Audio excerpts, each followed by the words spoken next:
Baik, selamat siang saudara. Sampai berjumpa lagi dengan Bambang dari GAP. Apa yang akan kita sampaikan pada kali ini adalah yang berkaitan dengan apa itu yang dimaksud dengan proaktivitas. Jadi proaktivitas itu bukan berarti kita menjadi pasif, kita menjadi korban, tetapi juga bukan kita menjadi agresif. Proaktif adalah pilihan-pilihan dalam hidup kita. Baik, mari kita perhatikan satu demi satu dari tayangan slide ini. Jadi, apa makna dari sesungguhnya proaktivitas itu? Di halaman berikutnya adalah proaktif itu merupakan adjektif. Ya, proaktif. Jadi definisi proaktif itu adalah bertindak ya dalam mengantisipasi masalah-masalah di masa depan ataupun kebutuhan-kebutuhan di masa depan atau perubahan-perubahan di masa depan. Jadi sebelum kita bertindak, sebelum kita menjalani masa depan itu, kita sudah bisa menganalisis dan mengantisipasi apa yang terjadi sehingga tindakan kita ini tidak reaksi terhadap keadaan itu, tetapi kita sudah bisa menentukan paling tidak. Nah, menentukan kita itu akan bertindak seperti apa dalam perubahan itu. Itu yang dimaksud dengan proaktif. Nah, artinya, menjadi proaktif itu maka kita harus mempunyai kemampuan untuk belajar, kemampuan untuk menganalisis. Being proaktif is being courageous, punya keberanian untuk mengambil risiko. Menjadi proaktif adalah belajar dari satu kesalahan ke kesalahan berikutnya dan dari kegagalan ke kegagalan berikutnya. Hanya pasti di situ tidak akan mungkin gagal yang terus-menerus. Karena ada analisis terhadap kegagalan. Kita bisa tahu apa masalah yang menjadi penyebab kegagalan. Ya. Pertanyaan berikutnya adalah berapa kali kita boleh gagal? Ya, tidak ada perhitungan yang eksak. Namun bisa berkali-kali dan bisa berpuluh-puluh kali. Dengan satu keyakinan bahwa tidak mungkin segalanya itu adalah gagal yang terus-menerus. Yang terakhir adalah menjadi proaktif itu bergerak ke depan, maju terus ke depan. Jadi bukan berarti kalau kita gagal dan melakukan kesalahan, maka kita kembali lagi, tidak. Kita tetap ke depan sambil menganalisis apa yang terjadi. Nah, di slide berikutnya adalah apa perbedaannya antara proaktiviti itu dan reaktif.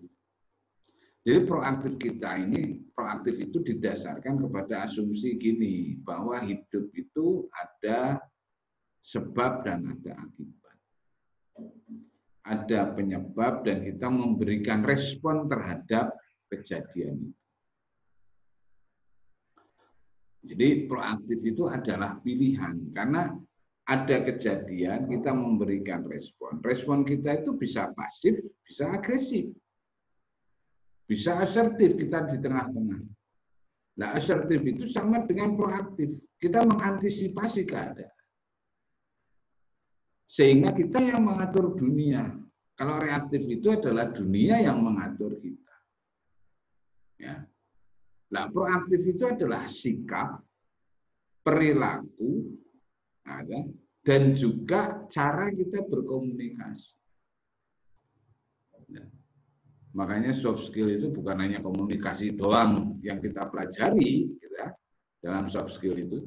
Tapi ya cara kita berkomunikasi, cara kita bertindak, ya, cara kita berpikir, cara kita menentukan keputusan, bahkan cara kita untuk berpakaian, termasuk bahasa tubuh. Ya. Jadi makanya soft skill itu bukan satu lembar dan berdiri sendiri. Ya. Kembali lagi ke masalah proaktif dan reaktif. Jadi proaktif people ini tidak blame anyone or anything. Dia tidak menyalahkan apapun atau siapapun.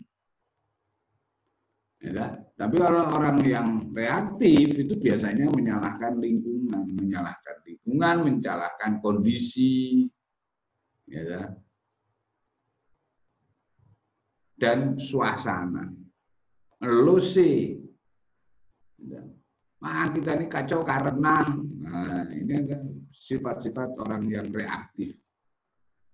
Kalau kita ini reaktif, maka hidup kita ditentukan oleh orang lain, hidup kita ditentukan oleh keadaan. Jadi kalau kita proaktif, kita yang menentukan keadaan.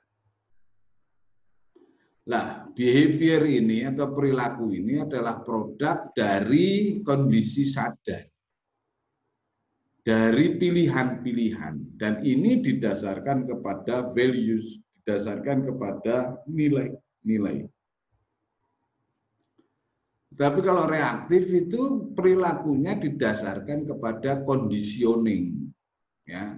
Jadi didasarkan kepada kondisi tertentu yang membuat dia bereaksi. Yang bisa saja didasarkan kepada feeling, rasa-rasanya kok aku tertekan deh. Kalau aku tertekan maka kita harus. Nah, kata-kata harus itu adalah menggambarkan sifat ataupun cara berpikir yang reaktif. Di berikutnya perbedaan antara reaktif dan proaktif ini adalah they carry their weather with them. Ya, jadi ada kebersamaan. Ya, ada gotong royong. Nah, kalau orang yang reaktif itu adalah if weather is good, they feel good.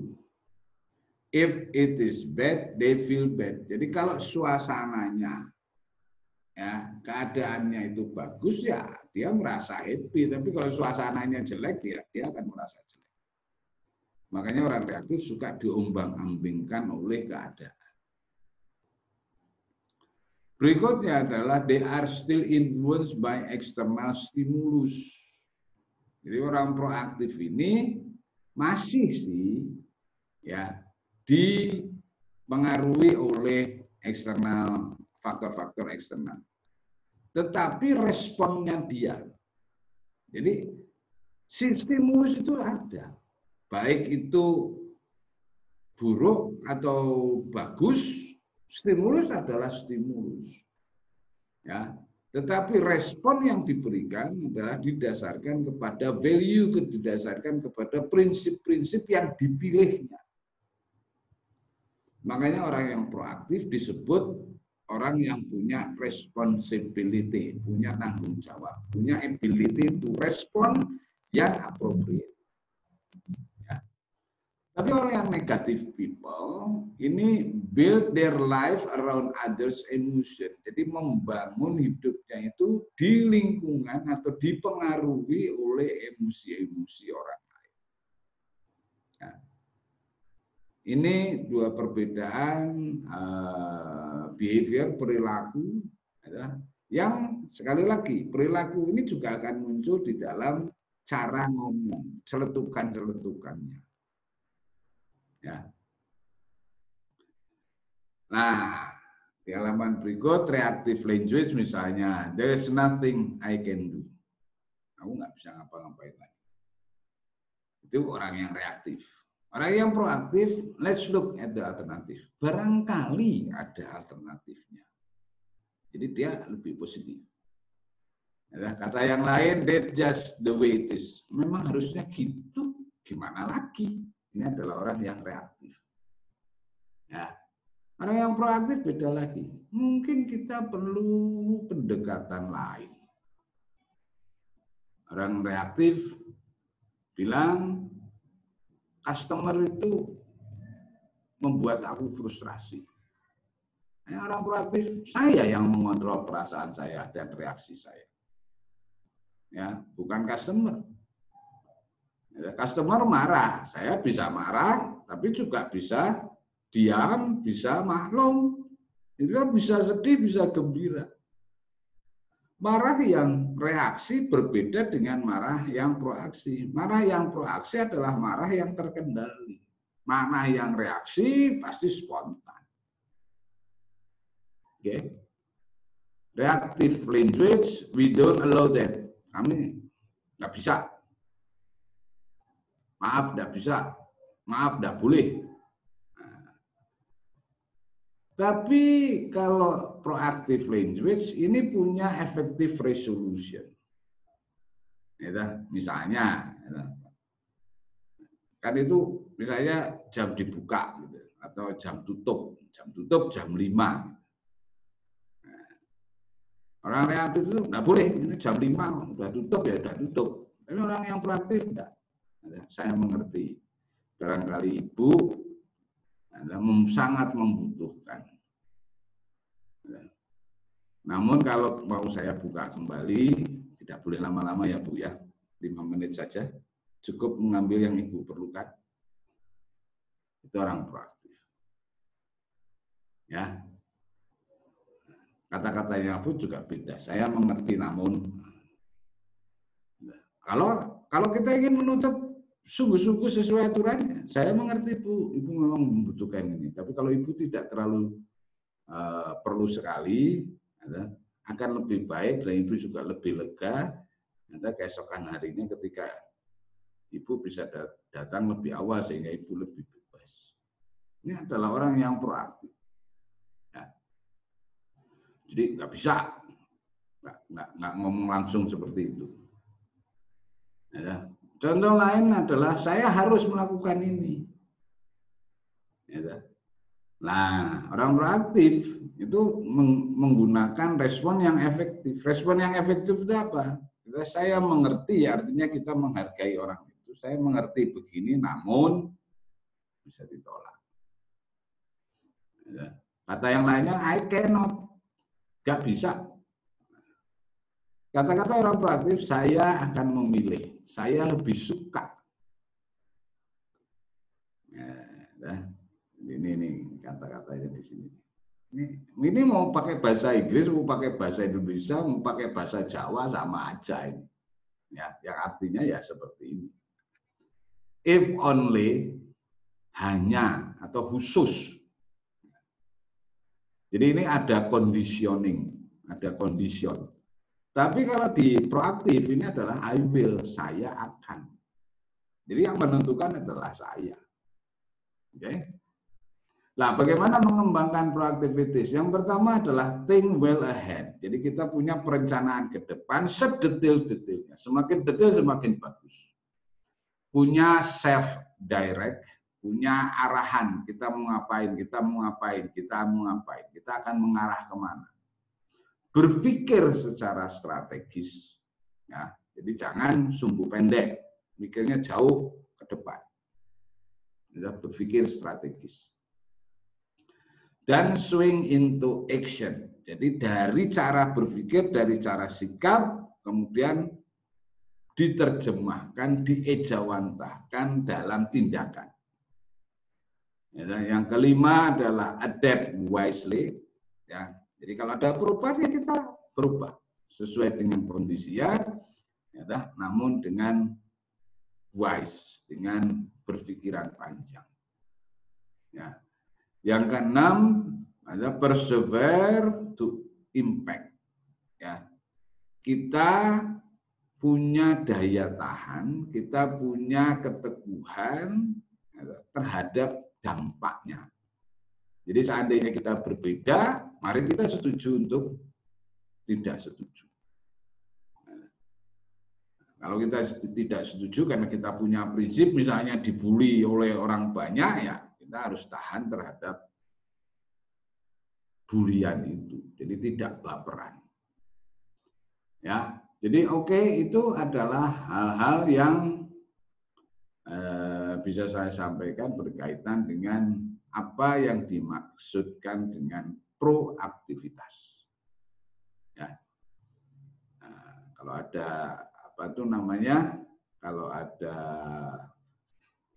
pertanyaan dan sebagainya, silakan ya, Anda bisa menghubungi di sini, di terakhir ya. Ada usulan, komentar, ataupun permintaan untuk mendiskusikan topik-topik lain ada di sini. Ya, oke, terima kasih. Selamat siang dan sampai berjumpa kembali.